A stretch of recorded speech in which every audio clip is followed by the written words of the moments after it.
नमस्कार, good morning बच्चों। कैसे हैं आप लोग? उम्मीद है अच्छे ही होंगे और पिछली क्लास को रिवाइज कर रहे होंगे। उसी उम्मीद के साथ हम लोग आगे बढ़ रहे हैं। पिछली क्लास में हम लोगों ने पढ़ा था प्रतिरोध। ठीक है, प्रतिरोध क्या होता है, किसी भी चालक का प्रतिरोध किन किन बातों पर निर्भर करता है और प्रतिरोधकता, इन सारी चीज़ों को हम लोगों ने पिछली क्लास में पढ़ लिया था। तो आज का टॉपिक है प्रतिरोधों का समूहन। क्या आज का टॉपिक? प्रतिरोधों का समूहन।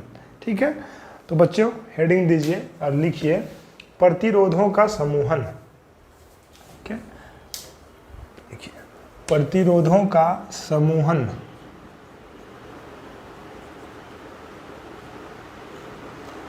प्रतिरोधों का समूहन। ठीक है, कॉम्बिनेशन ऑफ रेसिस्टेंस,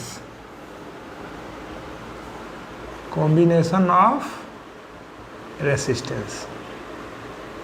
ठीक है, तो हम लोग धीरे धीरे आगे की ओर बढ़ेंगे और बहुत अच्छी तरीके से कंप्लीट करेंगे, इसके डेरिवेशन को भी कंप्लीट करेंगे। तो प्रतिरोध के समूहन मुख्यतः 3 प्रकार के होते हैं। ठीक है ना। पहला नंबर होता है श्रेणी क्रम समूहन। क्या होता है? श्रेणी क्रम समूहन। ठीक, इसको बोलते हैं इंग्लिश में सीरीज कॉम्बिनेशन। Series combination. दूसरा नंबर होता है समांतर क्रम समूहन। समांतर क्रम समूहन। अंग्रेजी होता है उसका पैरेलल कॉम्बिनेशन।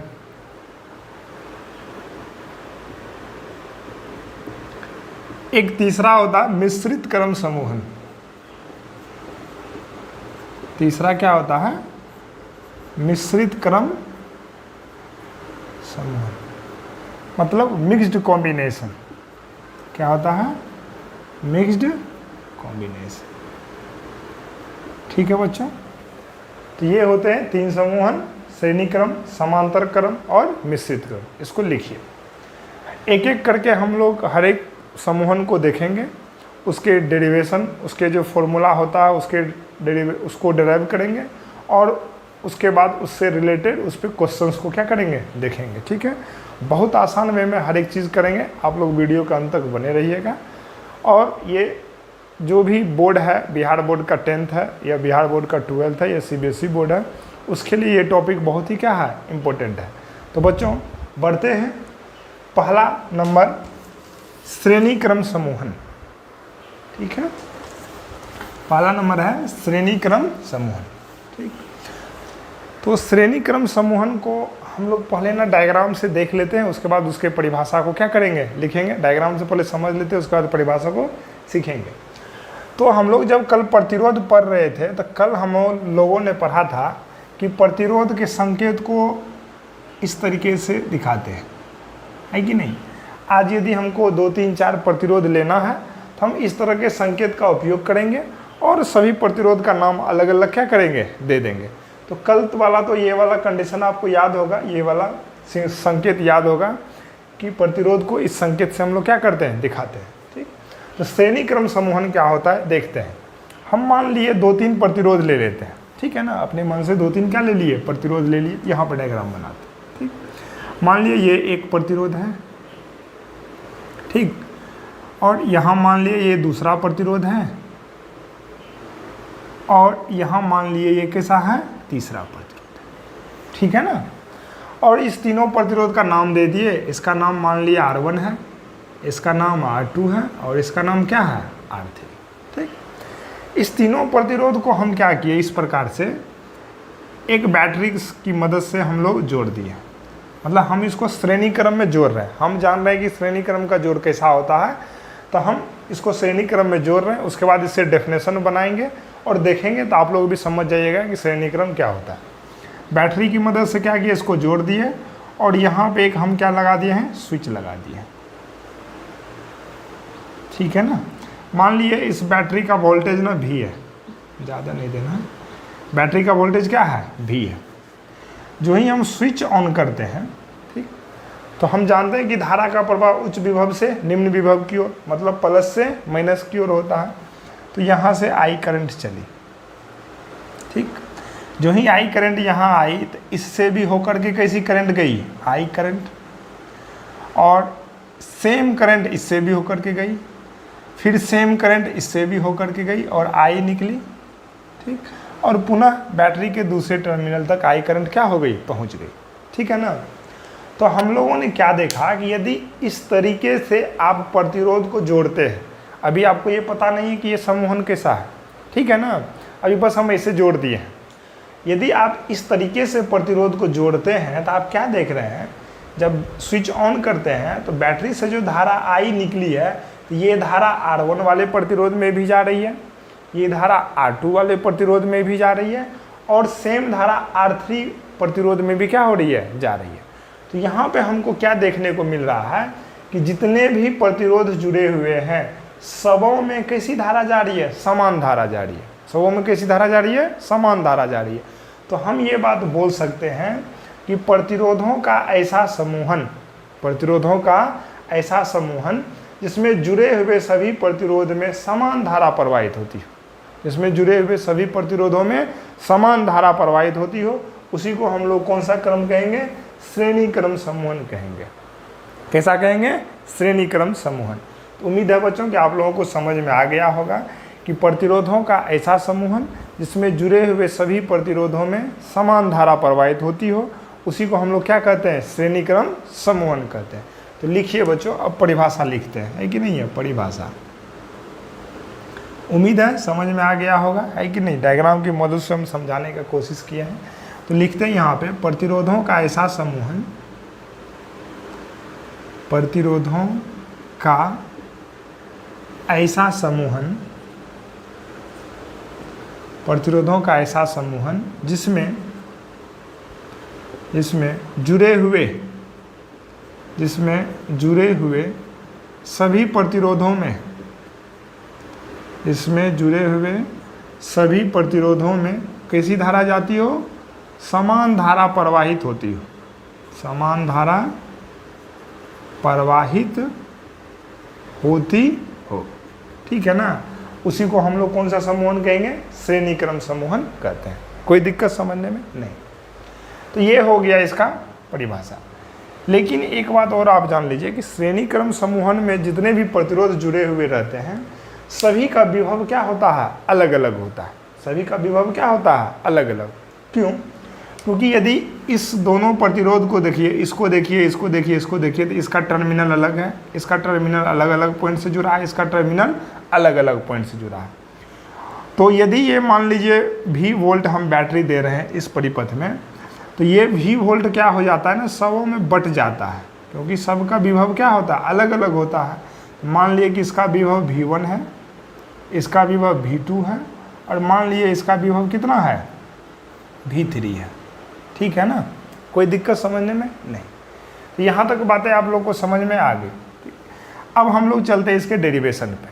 अब कहाँ पे चलते हैं, इसके डेरिवेशन पे, कि यदि श्रेणी क्रम में प्रतिरोध जुड़ा हुआ है तो इसका समतुल्य प्रतिरोध का क्या फॉर्मूला होगा, ठीक है ना। इसका समतुल्य प्रतिरोध का क्या फॉर्मूला होगा, तो इसके समतुल्य प्रतिरोध का फॉर्मूला होता है, आप लोग देख लीजिए, R बराबर हो जाता है R1 plus R2 plus R3।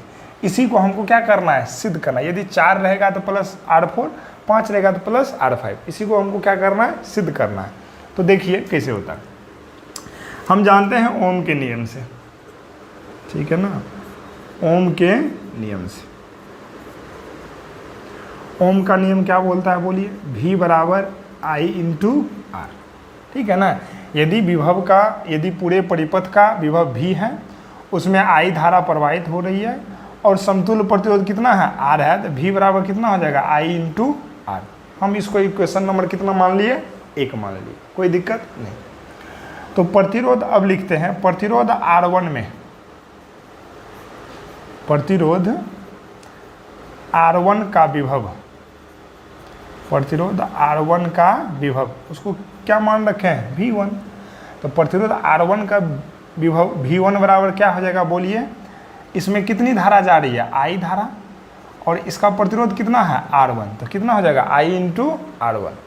Same उसी प्रकार से प्रतिरोध R2 का विभव क्या मान रखें उसको V2 बराबर क्या हो जाएगा R2 में कैसी धारा I धारा, मतलब सब में तो सेम धारा जा रही है, और इसका प्रतिरोध कितना है R2, तो क्या लिख लिए R2। उसके बाद लिखते हैं प्रतिरोध R3 का विभव, उसको किससे सूचित किए हैं V3 से, क्या हो जाएगा बोलिए I इंटू R3। यहाँ तक तो बच्चों समझ में आ गया, कोई दिक्कत नहीं। हम जान रहे हैं, हम क्या जान रहे हैं, इस परिपथ में विभव कितना दिए हैं V, और यही V जा करके बट के क्या हो गया V1 V2 और V3, हुआ कि नहीं हुआ। तो हम ये बोल सकते हैं कि V1 plus V2 plus V3 का मान कितना है V है, क्योंकि यही V3 में जाके क्या हो गया बट गया, ठीक है ना। तो हम लिखते हैं यहाँ पे, यदि परिपथ का कुल विभव, परिपथ का कुल विभव कितना हो V हो, V हो, तो आप क्या लिखिएगा V बराबर V1 plus V2 plus V3। अरे हाँ या ना। अब इक्वेशन 1 से जान रहे हैं कि V बराबर क्या है I into R, I into R EQ दे दीजिए, EQ मतलब इक्विवेलेंट, सबका समतुल्य, I इंटू RQ। V1 का मान कितना है बोलिए I into R1 plus V2 का मान कितना है I into R2 plus V3 का मान कितना है I इंटू R3। उम्मीद है बच्चों समझ में आ रहा होगा। I R इक्विवेलेंट बराबर I कॉमन ले लेंगे तो क्या बच जाएगा R1 plus R2 plus R3 plus, यदि आगे रहा 4 रहा तो 4 भी देना है, 4 रहा तो 4 भी, 5 रहा तो 5 भी, कोई ज़रूरत नहीं कि 3 तक ही होगा। ये I और I क्या हो गया कैंसिल, तो R इक्विवेलेंट नीचे दिख रहा होगा, ठीक है ना, देख लेते हैं, हाँ दिख रहा है। R इक्विवेलेंट बराबर क्या हो जाएगा R1 plus R2 plus R3। यही हो गया श्रेणी क्रम में जुड़े हुए सभी प्रतिरोधों का समतुल्य प्रतिरोध। कोई दिक्कत बच्चों, उम्मीद है आपको समझ में आ गया होगा कि यदि श्रेणी क्रम में इस तरीके से प्रतिरोध जुड़े हुए रहे और उसका बोल दे कि समतुल्य प्रतिरोध निकालना है, तो समतुल्य प्रतिरोध बराबर क्या हो जाएगा सूत्र R1 plus R2 plus R3। एक क्वेश्चन इस पर करके देखते हैं, तब ज़्यादा से ज़्यादा समझ में आ जाएगा। तब तक आप लोग इसको लिखिए, स्क्रीनशॉट लेकर के लिखिए। यहाँ पर लिख देते हैं, यहाँ पे श्रेणी क्रम में जुड़े, आप लोग भी लिख लीजिएगा अच्छे से, श्रेणी क्रम में जुड़े सभी प्रतिरोधों का समतुल्य प्रतिरोध, सभी प्रतिरोधों का समतुल्य प्रतिरोध। उम्मीद है बच्चों कि आप लोग को समझ में आ गया होगा, क्योंकि बहुत ही आसान वे में छोटे से, मतलब एक चार्ट में एक छोटे से जगह में इसको मस्त में प्रूफ कर लिए हैं, तो आप लोग को समझ में आ गया होगा। स्क्रीनशॉट लीजिए, इसके बाद इस पर एक छोटा सा न्यूमेरिकल करके देखते हैं और ज़्यादा समझ में आ जाएगा, ठीक है बच्चों। तो बच्चों हम लोग मान लेते, यो वायर पैर में चिपक गया। तो बच्चों हम लोग मानते हैं कि 3-4 प्रतिरोध हैं, ठीक है ना, और जिसका मान क्रमशः मान लिए इस तरीके से है 1 2 3 4। मान लीजिए 4 प्रतिरोध है जिसका मान 1 ओम है, 3 ओम है, 4 ओम है और 6 ओम है, ठीक है ना। इस तरीके से आपको प्रतिरोध दे दिया है। अब बोला है कि इसका समतुल्य प्रतिरोध ज्ञात करें। क्या ज्ञात करें? समतुल्य प्रतिरोध ज्ञात करें। आप लोग लिख लीजिए। मान लीजिए ये टर्मिनल ए और ये टर्मिनल बी, वो क्वेश्चन बोल रहा है ए तथा बी के बीच में समतुल्य प्रतिरोध ज्ञात करें। ए तथा बी के बीच समतुल्य प्रतिरोध ज्ञात करें। समतुल्य प्रतिरोध क्या करें? ज्ञात करें। आप लोग लिख लीजिए। अब देखते हैं क्या करना है। किनके बीच बोल रहा है समतुल्य प्रतिरोध ज्ञात करने? ए और बी के बीच। तो हम अपनी मन से ही क्या करेंगे, ए और बी के बीच बैटरी को जोड़ देंगे। ए और बी के बीच किसको जोड़ देंगे? बैटरी को जोड़ देंगे। बैटरी क्यों जोड़ेंगे? तो ये पता करने के लिए हम लोग बैटरी को जोड़ते हैं कि जुड़े हुए प्रतिरोध श्रेणी क्रम में है अथवा समांतर क्रम में। इस चीज़ को जोड़ने के लिए हम यहाँ पर लिख दिए प्लस और यहाँ क्या लिख दिए? माइनस। ये क्या हो गया? आई। मान लेते हैं बैटरी से आई धारा निकल रही है, प्लस से माइनस की ओर बहती है। आई धारा ऐसे गई, इसमें भी आई धारा, इसमें भी आई धारा, और वही धारा से, क्योंकि दूसरा तो रास्ता है नहीं कि दो रास्तों में बटेगी, इसमें भी आई धारा, इसमें भी आई, और इसमें भी आई, इसमें भी। तो देख रहे हैं कि सभी जितने भी प्रतिरोध जुड़े हुए हैं, सभी प्रतिरोधों में कैसी धारा जा रही है? समान धारा जा रही है। जो ही समान धारा जाएगी तो हम बोल देंगे वो कैसा क्रम? श्रेणी क्रम। और जो ही श्रेणी क्रम में जुड़ा हुआ रहेगा तो R इक्विवेलेंट बराबर R1 plus R2 plus R3 plus R4। तो भैया R1 का मान कितना है? 1 ओम, R2 का मान 3 ओम, R3 का 4 प्लस 6, 6 4 10 3 13 1 14 ओम। ठीक है ना? तो यही हो गया इसका समतुल्य प्रतिरोध। उम्मीद है आपको समझ में आ गया होगा। यदि मान लीजिए इसी में देखिए अभी मान लीजिए इसी क्वेश्चन में आपको यहाँ पे बैटरी का मान दे दिया 28 वोल्ट। कितना वोल्ट दे दिया? 28 वोल्ट। ठीक, बोल रहा है कि यदि परिपथ को 28 वोल्ट के विभव से 28 वोल्ट के बैटरी से जोड़ा जाए तो क्वेश्चन नंबर 2 में तो 3 ओम वाले प्रतिरोध से प्रवाहित धारा का मान ज्ञात करें। प्रवाहित धारा का मान ज्ञात करें। ठीक है बच्चों, ध्यान से देखिए क्या बोल रहा है कि यदि परिपथ को 28 वोल्ट वाले बैटरी से क्या करें, हम जोड़ दें, तो 3 ओम वाला जो प्रतिरोध है इसमें कितनी धारा प्रवाहित होगी वो निकालनी है अपने को, है कि नहीं? तो देखिए कैसे करेंगे, ध्यान से देखिएगा। आप R इक्विवेलेंट टोटल निकाल लिए हैं, ठीक है ना? टोटल R इक्विवेलेंट कितना हो गया है? 14 ओम। ठीक है, और V का मान टोटल कितना है? 28 वोल्ट, है कि नहीं? और अपने को निकालना क्या है? I बराबर Y। तो किसका I? 3 ओम का I। ठीक है ना? 3 ओम में प्रवाहित धारा।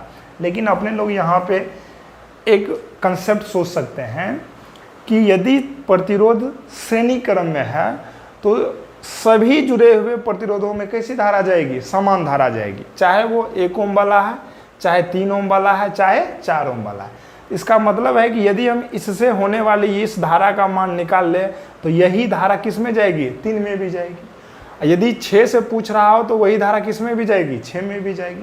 बस हमको इस धारा का मान क्या करना है? निकालना है। ठीक, तो इस धारा का मान निकालने के लिए हम किसका नियम लगाएंगे? ओम का नियम। यहाँ पे ओम का नियम V बराबर क्या होता है? I into R। तो I बराबर कितना हो जाएगा? V बट्टा R।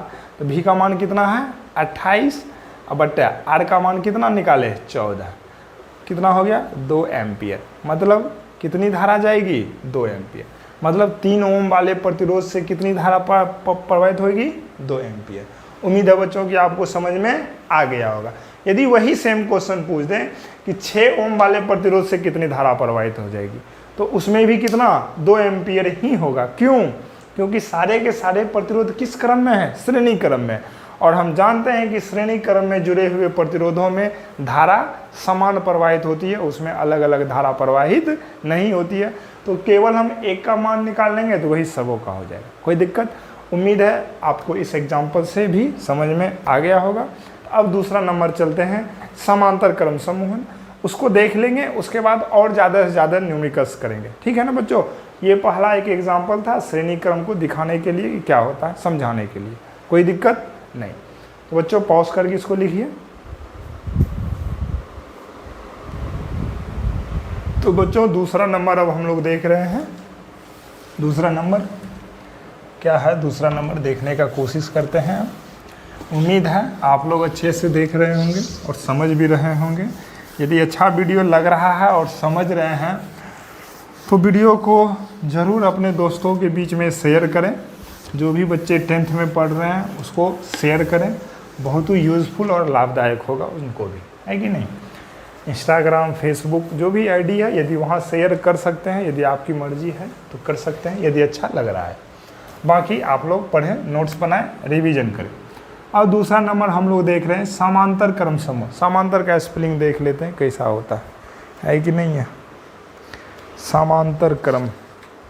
चलिए भाई, जैसा भी होता हो, थोड़ा सा हिंदी में मिस्टेक भी हो जाए तो आप लोग कर ले। समांतर या समांतर, समांतर क्रम समूहन, समांतर क्रम समूह।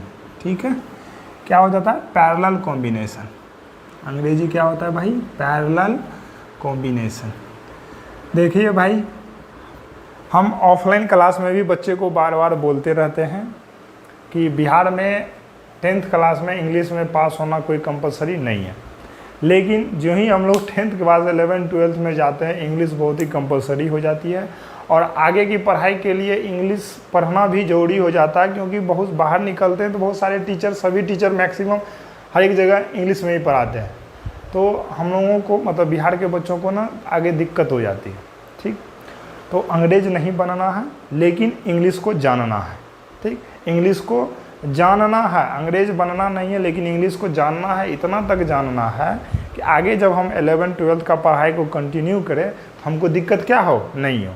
ठीक है ना बच्चों, ये बात हम ऑनलाइन क्लास में भी बोलते हैं और ऑफलाइन क्लास में भी बोलते हैं। ठीक है बच्चों, तो हर एक चीज़ को जानना है, अंग्रेज नहीं बनना है लेकिन उसके इंग्लिश वाले मीनिंग को क्या करना है, जानना है।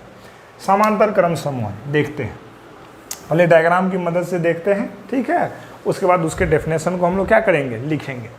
मान लीजिए कि मेरे पास 3 प्रतिरोध हैं और उस 3 प्रतिरोध को हम इस तरीके से जोड़ दिए। किस तरीके से हम जोड़ रहे हैं, और हमको अभी पता नहीं है कि ये कौन सा क्रम है, बाद में देखेंगे, धारा को प्रवाहित करेंगे उसके बाद देखेंगे, तब जाकर के डेफिनेशन बनाएंगे। ठीक है ना, मान लीजिए इस तरीके से हम जोड़ रहे हैं, हमको तो पता है तो हम इस तरीके से जोड़ रहे हैं, आपको दिखा रहे हैं कि देखिए भाई क्या हो रहा है, इस तरीके से जोड़ रहे हैं तो क्या हो रहा है। ठीक है ना, मान लिए ये हो गया 3 प्रतिरोध, मान लिए ये हो गया R1, ये हो गया R2 और ये क्या हो गया R3। ठीक, और मान लिए ये पॉइंट है A and this is point B, और इस दोनों के बीच ना हम एक बैटरी को जोड़ दिए। मान लीजिए उसका विभव कितना है, V है, एक प्लस हो गया और एक माइनस। बड़ा वाला लकीर प्लस होता है, छोटा वाला माइनस। अयो, ये जैसे लग रहा है टिल्ट हो गया है, घोलटने वाला है कि नहीं, नहीं, भावनाओं को समझिए, ये सीधा है, आप लोग सीधे बनाइएगा, है कि नहीं। अब समझने का कोशिश करते हैं। मान लीजिए जो ही यहाँ पे स्विच लगाए थे, स्विच नहीं लगाए, अब स्विच लगा देते। स्विच को जो ही हम ऑन किए, है कि नहीं, जो ही स्विच को ऑन करेंगे तो इससे क्या प्रवाहित होएगी, धारा प्लस से माइनस की ओर, मतलब इस तरीके से घूम करके जाएगी। तो यहाँ तक आई धारा, जो ही आई धारा यहाँ पर पहुँची, जो ही आई धारा पॉइंट ए पर पहुँची तो आई को कितना रास्ता दिखा, 3 रास्ता। कितना रास्ता दिखा, 3 रास्ता। तो अब ये आई क्या करेगी, तीनों रास्तों में क्या हो जाएगी, बट जाएगी, तीनों रास्तों में बट जाएगी। कैसे, सिंपल सी बातें हैं। मान लिया आपको एक लड्डू दिए, उसको ना 3 दोस्त में बांटना है, आप क्या कीजिएगा, एक ही लड्डू से तोड़ तोड़ के तीनों दोस्त को दीजिएगा। ऐसा तो कभी नहीं हो सकता है कि तीनों को एक एक लड्डू आप दे दें, क्योंकि आपके पास कितने लड्डू है, केवल एक ही है।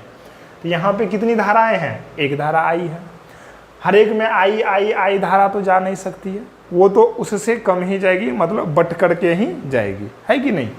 तो हम मान लेते हैं कि इसमें गई I1 धारा, इसमें गई I2 धारा और इसमें गई I3 धारा।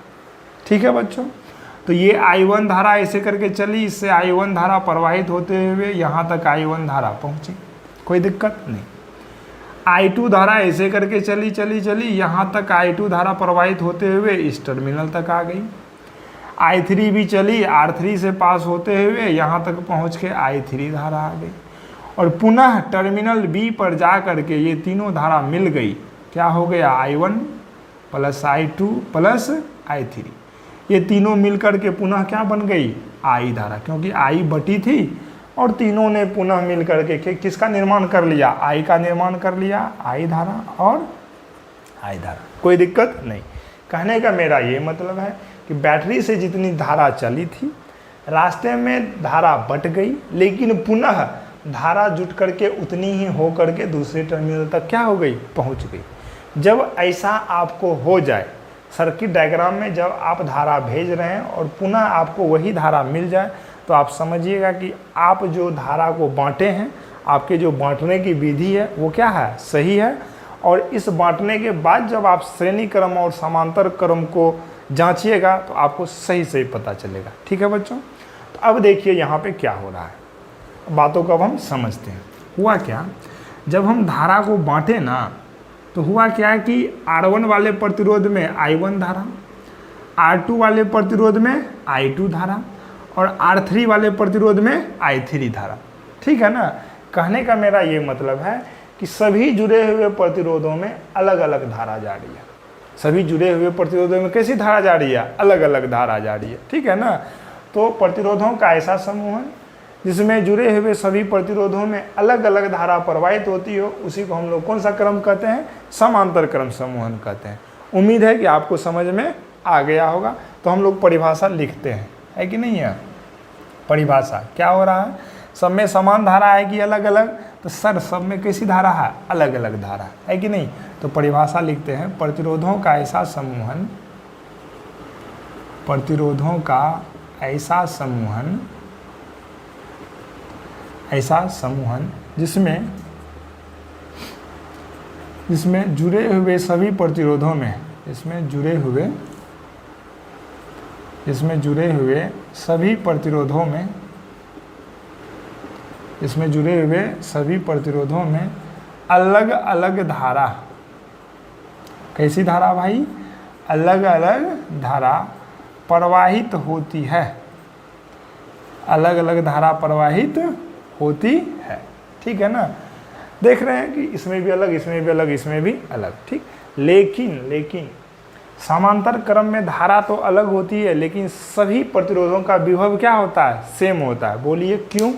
क्योंकि देखिए इन सारे प्रतिरोधों के टर्मिनल को एक जगह ला करके आप जोड़ दिए हैं, इस साइड के सभी टर्मिनल को एक जगह ला करके जोड़ दिए, मतलब सबों को एक जगह ला करके जोड़ दिए हैं और उसको एक बैटरी से क्या किए हैं? कनेक्ट कर दिए हैं। ठीक।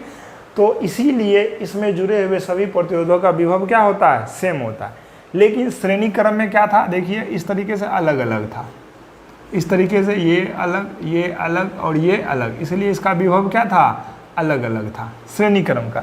लेकिन समांतर क्रम में सबको एक जगह ला करके क्या किए हैं? जोड़ दिए हैं, इसीलिए सबका विभव क्या होता है? सेम होता है। तो इसका भी विभव भी होगा, इसका भी विभव भी होगा और इसका भी विभव क्या हो जाएगा? भी हो जाएगा। ठीक है बच्चों। तो हम लिखते हैं, यहाँ पे लिख लेते हैं कि समांतर क्रम में जुड़े हुए, समांतर क्रम में जुड़े हुए सभी प्रतिरोधों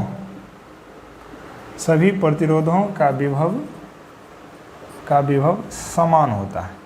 क्या होता है? समान होता है। उम्मीद है यहाँ तक समझ में आ गया होगा। ठीक। अब हम लोग चलते हैं समांतर क्रम समूहन का व्यंजक। समांतर क्रम समूहन का व्यंजक कहने का मतलब इसका फॉर्मूला, इसका क्या चीज़? फॉर्मूला। तो इसका फॉर्मूला क्या होता है पहले देख लीजिए, उसके बाद उसी फॉर्मूला को डराइव करेंगे। ठीक। इसका फॉर्मूला होता है 1/r बराबर 1/r1 plus 1/r2 plus 1/r3। ये इसका फॉर्मूला होता है समतुल्य प्रतिरोध का। किसका? समतुल्य प्रतिरोध R इक्विवेलेंट का। तो हम लोग इसी को क्या करेंगे? प्रूफ करेंगे। ठीक है। तो देखते हैं इसके फॉर्मूला को प्रूफ करने की विधि को देखते हैं। ठीक। हम ये वाला पार्ट ना मिटा लेते हैं जिससे कि आसान होगा प्रूफ करने में। ठीक है। ठीक है बच्चों। तो देखते हैं व्यंजक, समांतर क्रम का व्यंजक मतलब फॉर्मूला देखते हैं या इक्वेशन देखते हैं कैसे होता है। ठीक है। श्रेणी वाले में भी वहाँ भी आप व्यंजक हेडिंग दे दीजिएगा, हमने दिए थे। ठीक है ना। हम लोग जानते हैं ओम का नियम से। ठीक है ना। फ्रॉम ओम्स लॉ, ओम के नियम से। देखिए बहुत ही आसान वे में और छोटे से जगह में मस्त में करेंगे। ओम के नियम से, ओम का नियम क्या बोलता है? V = I × R, ये बोलता है। तो I बराबर कितना हो जाएगा? V/R। इसमें I इसीलिए निकाल रहे हैं क्योंकि इसमें धारा क्या है? अलग अलग है। जो अलग अलग है उसी को निकालते हैं। I बराबर V/R। इसको क्या मान ली? इक्वेशन 1 R इक्विवेलेंट मान लेते हैं क्योंकि ये समतुल्य निकालने जा रहे हैं। कोई दिक्कत समझने में नहीं। अब ध्यान से देखिए, सेम उसी प्रकार R1 प्रतिरोध में, R1 प्रतिरोध में प्रवाहित धारा I1 बराबर, तो क्या हो जाएगा? I1 बराबर जानते हैं कि I बराबर क्या हो जाएगा? V/R। तो I इसमें इसका भी कितना है? भी विभव कितना है? भी ही है।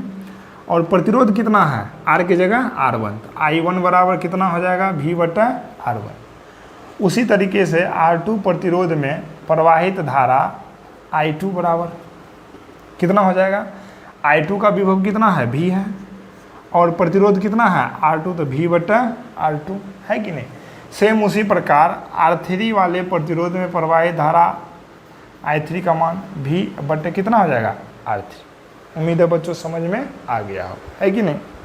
हम क्या देख रहे हैं, इस परिपथ में I धारा बहना स्टार्ट करा और यही I क्या हुआ, 3 भागों में विभक्त हो गया और फिर से मिल करके ये I1 + I2 + I3 बराबर I बन गया। तो हम ये बोल सकते हैं कि I2 + I3 + I1 I2 और I3 का जो मान है वो किसके बराबर है, I के बराबर है कि नहीं है। हम ऐसा बोल सकते हैं, है कि नहीं। तो यहाँ पर हम लिखते हैं, चूँकि पूरे परिपथ में I धारा प्रवाहित होती है, I धारा प्रवाहित होती है, तो हम लिख सकते हैं इसीलिए I बराबर I1 + I2 + I3, क्योंकि I धारा ही इस तीनों में तो बट गई है कि नहीं। तो ऐसा तो हम लिख सकते हैं। अब I बराबर हम जान रहे हैं V/R इक्विवेलेंट, ठीक है, ओम के नियम से। I1 बराबर V/R1, I2 बराबर V/R2 और I3 बराबर V/R3। तो V/R इक्विवेलेंट बराबर V कॉमन ले लेने पर R1 R2 R3, ये और ये क्या हो गया, कैंसिल। तो 1/R इक्विवेलेंट बराबर 1/R1 + 1/R2 + 1/R3। यही हो गया समांतर क्रम में जुड़े हुए प्रतिरोधों का समतुल्य प्रतिरोध। ठीक है, आप लोग यहाँ पे लिख लीजिएगा कि समांतर क्रम में जुड़े हुए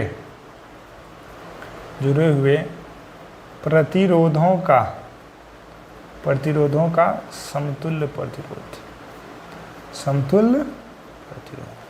ठीक है ना, ये हो गया। अब हम लोग नेक्स्ट वीडियो में देखेंगे श्रेणी क्रम समूहन और समांतर क्रम समूहन में अंतर।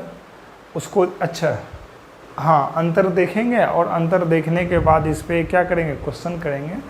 इस वीडियो को यहीं स्टॉप कर दें, नहीं तो ये वीडियो ज़्यादा लंबा हो जाएगा, बच्चों को देखने में कठिनाइयाँ हो जाएगी। ठीक है बच्चों, तो इसको यहीं स्टॉप करके तुरंत हम नेक्स्ट वीडियो को क्या कर रहे हैं, शूट कर रहे हैं, और उसमें हम लोग दोनों का अंतर और समांतर क्रम से जुड़े हुए क्वेश्चंस को क्या करेंगे, देखेंगे। ठीक है बच्चों।